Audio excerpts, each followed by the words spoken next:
हिंदू परंपरा के अंदर ये नवरात्रि के जो प्रसंग हैं, ये तो देवी मां की उपासना के लिए थे। नवरात्रि पवित्रतम रात्रियां कही जाती है, पवित्रतम दिन कहे जाते हैं। ये आसो जो चैत्र महीने में आती है, ये साधना के लिए, मंत्र साधनाओं के लिए, ब्रह्मचर्य के लिए, सत्व को प्राप्त करने के लिए, इष्ट की सिद्धि के लिए, अंतरतम की शक्तियों को जगाने के लिए, कुछ अच्छा हासिल करने के लिए होती हैं। समझदार हिंदू और समझदार जैन श्रावक श्राविका और समझदार हिंदू और समझदार जैन साधु संत इन दिनों में साधना में बैठते हैं, मौन रहते हैं, ब्रह्मचर्य का परिपालन करते हैं और आगे बढ़कर के शक्तियों को साधते हैं। उस जमाने में देवी माता की आरती करना, घट स्थापना करना, देवी माता को रिझाना और पुरुष एक तरफ, महिला एक तरफ, महिलाओं की जगह में, पुरुष की जगह में, देवी माता को बीच में रख करके मात्र उनके हाथ से गरबे लें और इस प्रकार उनकी भक्ति करें, यह परंपरा थी नवरात्रि की।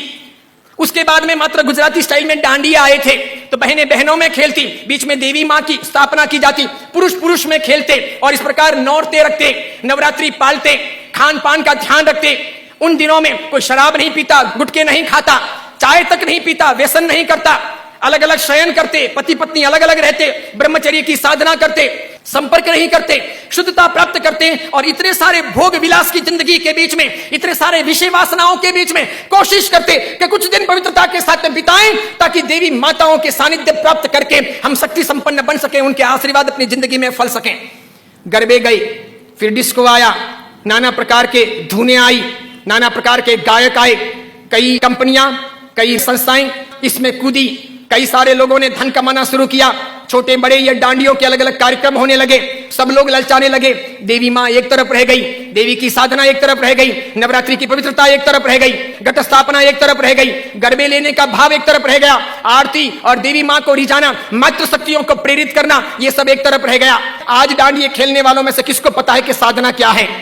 ब्रह्मचर्य क्या है, ये क्यों है नवरात्रि, इसका हेतु क्या था, इसका रीजन क्या था, ये क्यों खेलनी चाहिए या नहीं खेलनी चाहिए, तो क्यों नहीं खेलनी चाहिए। मेरा ही नहीं, भारत के कई सारे अखबारों का, कई सारे समाजविदों का, कई सारी अन्य सामाजिक संस्थाओं का यह सर्वे वर्षों से रहा है, समय समय पर किया जाता रहा है कि नवरात्रि के महीने 2 महीने के बाद में जितने गर्भपात होते हैं, उतने गर्भपात बाकी के 11 महीने में नहीं होते। तो ये व्यभिचार नहीं है तो क्या है, ये दुराचार नहीं है तो क्या है, ये जीवन की भ्रष्टता नहीं है तो क्या है। इस बात पर मैं कुछ वर्षों पहले बोला था, अभी किसी ने वो वीडियो वायरल कर दिया और उस वीडियो को लेकर के अखबार ने लिखा। मैंने कहा जो सच है वो सच है कि हम अपनी साधनाओं को बचाएं, बेच ना दें। हिंदू धर्म की परंपरा हो कि जैन धर्म की परंपरा हो, कोई भी उत्सव महोत्सव हो, मैंने समय समय पर यह भी कहा था, गणपति अगर हिंदू धर्म के देवता हैं और गणपति के महोत्सव अगर मनाए जाते हैं या उनका आराधन अगर किया जाता है तो उसमें कहीं जुआ नहीं खेलना चाहिए, शराब नहीं पीनी चाहिए, गणपति के नाम पर तमाशे नहीं करने चाहिए, लड़कियों के साथ में नाच गान नहीं होने चाहिए, गणपति लड़कियों को छेड़ने के लिए महोत्सव के तौर पर नहीं आ रहे, लड़कियां अपनी जगह पर हो, पुरुष अपनी जगह पर हो, वहां शराब नहीं पी जानी चाहिए, उनके पैसों का प्रपंच नहीं होना चाहिए, गणपति को सेलेबल नहीं बनाया जाना चाहिए। हिंदू धर्म अगर इन चीजों को नहीं संभालता है तो धीरे धीरे भारतीय संस्कृति का विनाश होगा। सिखों ने अपनी धर्म परंपराओं को संभाला है, मुसलमानों ने अपनी धर्म परंपराओं को संभाला है, ईसाइयों ने अपनी धर्म परंपराओं को संभाला है। उनके जो ओकेशन होते हैं वो दूसरों को इंटरफियर करने नहीं देते, वो उसमें घालमेल नहीं करते। हिंदू और जैनों को इस बारे में सावधानी रखनी आवश्यक है। कल ऐसा ना हो जाए कि पर्युषण महापर्व के दिन आए या आखा तीज का दिन आए या कार्तिक पूर्णिमा का दिन आए और कोई उसे किसी प्रतिष्ठान के नाम पर प्रोजेक्ट कर ले कि चलो अब महोत्सव को इस प्रकार मनाएंगे, उस प्रकार मनाएंगे, तो 25 साल 50 साल के बाद में ऐसा हो सकता है कि हमारी होली की आराधना या हमारे पर्युषण महापर्व की आराधना का रूप रंग बदल जाए।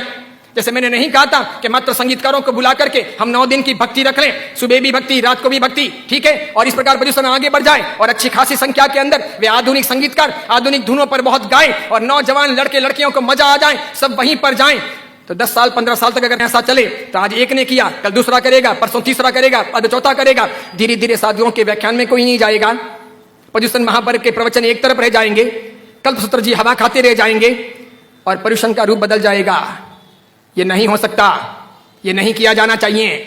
मैं इसलिए कह रहा हूं कि मेरी जिंदगी तो बहुत छोटी है, मैं तो कल दुनिया से चला जाऊंगा, लेकिन भगवान के शासन की परंपराएं नहीं मरनी चाहिए, हमें उन्हें जिलानी होगी। हमारे बच्चों को ये पता नहीं, उनको तो क्या है, नाचना गाना कूदना घूमना फिरना अच्छा लगता है, उन्हें सामाजिक प्रतिक्रमण ना अच्छे लगे, बिना पंखों के रहना उन्हें ना अच्छा लगे, लेकिन जरूरी यह है पर्युषण महापर्व की पूरी प्रक्रिया, उसकी साधना की सारी व्यवस्था समझी जानी चाहिए और इसीलिए हर बाबत के अंदर सावधानी आवश्यक है। हमारा यह वीडियो अगर आपको पसंद आया हो तो उसे लाइक कीजिए, शेयर कीजिए और आचार्य विमल सागर सूरी जी के नाम से चल रहे हमारे चैनल को सब्सक्राइब कर उसके पास रहे बेल के बटन को क्लिक कीजिए ताकि हमारे नित नए वीडियो को देखने का आपको अवसर मिल सके।